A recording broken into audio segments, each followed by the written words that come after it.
Woo! It sure is hot out there, isn't it? It sure is. Man alive, I tell you what. So, welcome to Jim's Pharmacy at the Lake. I thought today we'd talk a little bit about heat and the heat and how it affects your body, and then also about the medications that affect that, your ability to reduce the heat. Because heat waves are more common and a whole lot more dangerous for us old people like me and a lot of those folks. So anyway, I've got a couple of students with us this week and do the rotations. Let them introduce themselves. Go ahead. So I'm Greg. I'm going into my P2 year at Auburn University. I'm Bailey. I'm a P4 at Auburn University Harris College of Pharmacy, currently on my second rotation. Okay, good deal. So, how does heat affect the body? So heat affects the body in two different ways we kind of regulate heat. The first is sweating. So when you're outside, you'll have some fluid leave your body, just trying to cool it down.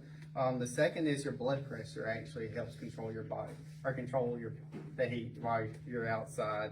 So some of these things can actually go kind of haywire when you're out in the heat, especially if you're older, if you're on medications. Your body can't regulate it as well. I think Bailey's going to talk a little bit about that later today. Okay, so tell us about some of the medications that can increase the risk of heat stroke.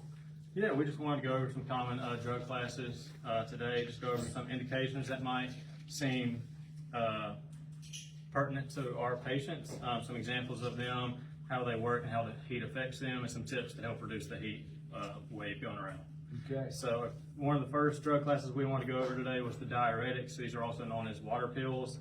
Some examples of these are furosemide or hydrochlorothiazide. They're used for high blood pressure or heart failure. They increase urine output and eliminate excess fluid. And this can lead to dehydration and electrolyte loss. This can lower your blood pressure, lead to dizziness or fainting. So some tips when taking this medication are to encourage hydration, drink plenty of water, maybe get a liquid IV in or a BioLite, whatever you prefer, get some electrolytes in your body, monitor your weight and signs of dizziness when you are taking this medication. Another drug class would be beta blockers. These are for high blood pressure, any heart conditions or migraines. This can be like metoprolol, propranolol, anything that ends in olol. They're pretty common. They do lower your heart rate and just reduce how much the heart is working on your body.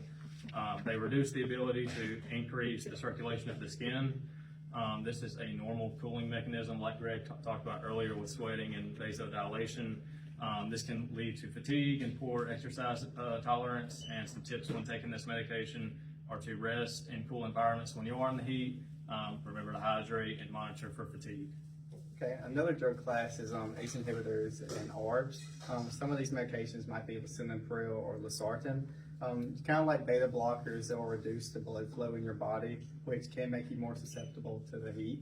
Of course, like some of the counseling points Bailey talked about with, just trying to stay cool, stay hydrated, and just wearing light clothing is a great start. Also really important to know about these medications is they do lower your blood pressure, and that's a good thing in most circumstances. But however, some of the signs that low blood pressure can also show in heat stroke. So just watch out for like fatigue and pale skin. Yeah, another drug class would be the anticholinergics. These are used for any urinary issues, motion sickness, and allergies. Some of the examples of these include diphenhydramine, like Benadryl, or scopolamine patches for motion sickness. So these do have a tendency to inhibit sweating, which can lead to dry skin or any overheating. So some tips when taking these are limit time outdoors when it is hot outside, or wear some breathable clothing like Grace earlier, make sure they're loose and not form-fitting. Another drug class will be antidepressants or antipsychotics. These are used for depression, anxiety, bipolar disorder, or schizophrenia. Some common examples of these include fluoxetine, sertraline, olanzapine, any of those. These affect the brain chemicals. They impair the temperature control in the body. They interfere with sweating and heat perception, so it's hard to tell how the body is taking in that heat. So these do lead to some anticholinergic effects. Some of these include confusion, dehydration, especially in elderly patients. So a tip for these would be to avoid alcohol, encourage shade when you are outside, hydrate, and recognize any mental status changes when you are around your friends and family.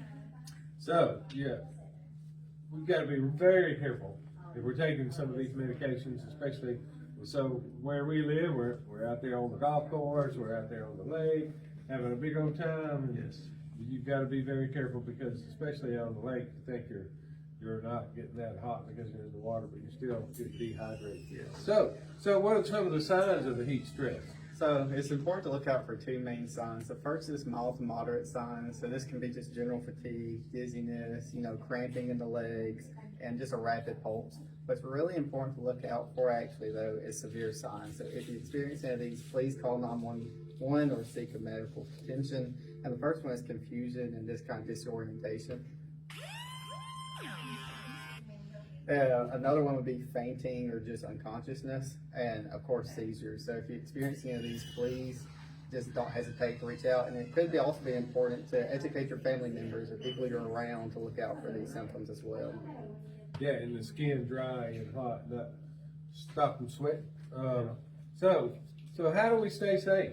So just kind of to recap, put everything together. First and foremost, stay hydrated, please. Whenever you get a chance, just grab a thing of water, something just to kind of fight back some of that sweating that you're doing throughout the day. The second one is to avoid heat exposure. Just find shade whenever you can, especially in this hot heat. Another one is dress smart. So just wear light clothing, as much as you can. I know some people on the outside like to wear longer shirts, and while it is nice and keep the sun off of you, it will make you hotter throughout the day. All right. So like I like to say, rehydrate before you dehydrate.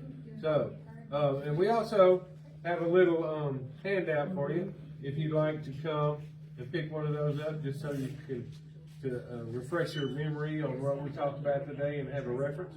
So I guess that'll about wrap it up. And remember, you can't do anything to make God love you less, and you can't do anything to make God love you more. God loves you. Y'all have a good day.